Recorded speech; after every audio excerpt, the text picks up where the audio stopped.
Hi, if you want to use built-in ruler in your Samsung Galaxy S22 Ultra, then you need to open Settings, here select the Display tab, and then scroll to see the edge panels.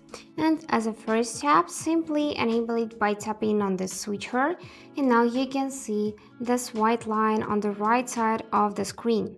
So after that, you just need to select this section, and in the panels, choose Tools, and you can choose Apps as well. Now save the changes just by simply going back. And after that, we would need to swipe left from this edge panel, and here we can see the compass section. So to switch to the ruler, we would need to tap on the three dots and here select ruler. And now let's just put the phone in a landscape view.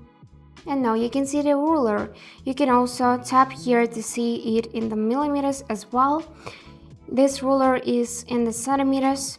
Currently, if you want to switch to the inches, you would need to tap on the centimeters, and now everything is in the inch measurement. So also, it is from 0 to 12. Let me just show you this once more. But if you want to increase its size, you just need to go in the calibrate and here drag scale left like that. And now you have 14 centimeters ruler. You can also just swipe right and make it 10 centimeters, for example, like that. And when you are done, just tap the done button, and that's it. To close the edge panels, it is enough to simply just swipe right like that, and that's it. So I hope this video was helpful for you, and thank you for watching.